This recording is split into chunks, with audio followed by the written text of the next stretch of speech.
80 के दशक में जब रामायण की शूटिंग हुई थी तो उसे करना इतना आसान नहीं था। उस समय तो कैमरे भी इतने एडवांस नहीं थे और ना ही वीएफएक्स टेक्नोलॉजी थी। रामायण को फिल्माने से लेकर उसे प्रसारित करने तक बहुत सी मुश्किलें आईं। यहाँ तक कि इसे बनाने के लिए रामानंद सागर जी के पास इतने पैसे भी नहीं थे, मगर फिर भी इस धारावाहिक को बनाया गया और ये सुपर हिट रहा। जब ये धारावाहिक उस समय टीवी पर आया करता था तो भारत की गलियां और सड़कें सुनसान हो जाया करती थी।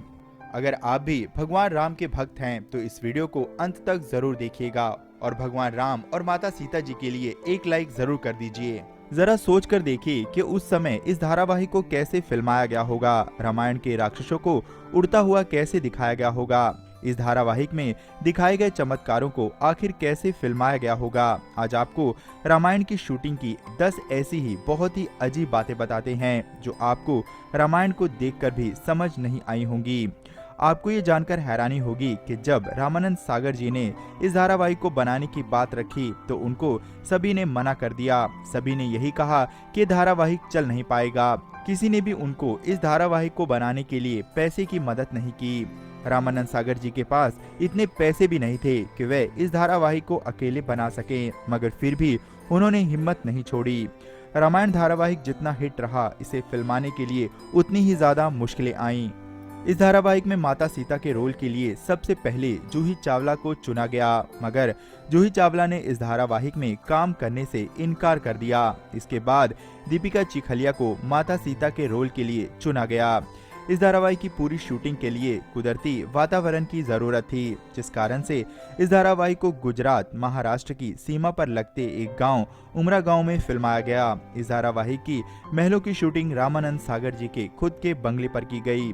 यूं तो इस धारावाहिक को भारत की कई लोकेशंस पर शूट किया गया, क्योंकि उस समय वीएफएक्स टेक्नोलॉजी इतनी एडवांस नहीं थी, जिस वजह से हर सीन को रियल दिखाने के लिए उसी के हिसाब से लोकेशन पर शूट करना पड़ता था और कलाकारों को भी ज्यादा मेहनत करनी पड़ती थी।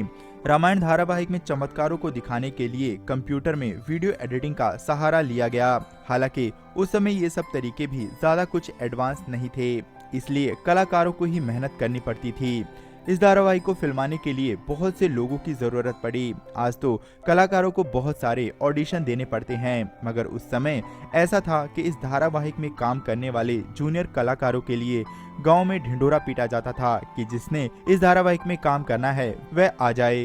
किसी ने भी सोचा नहीं था कि ये धारावाहिक भारत में इस कदर हिट हो जाएगा।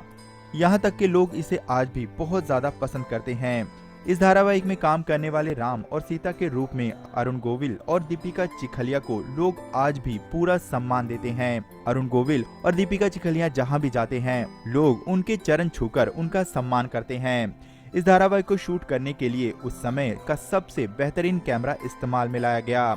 रामानंद सागर जी ने इस धारावाहिक के एक एक एपिसोड को फिल्माने के लिए रामायण की कथा का पूरा विश्लेषण किया था, ताकि किसी भी सीन में जरा सी भी गलती ना हो जाए।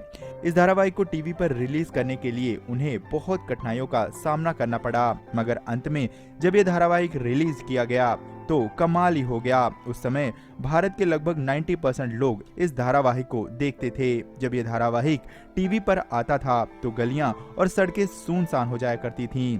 कई जगह तो लोग अपने टीवी पर धूप अगरबत्ती करके उसके सामने बैठते थे कि रामायण आने वाला है। वाकई ही इस धारावाहिक को फिल्माने के लिए चाहे जितनी मुश्किलें और कठिनाइयां आई हों, मगर फिर भी दर्शकों ने इसे बहुत ज्यादा पसंद किया।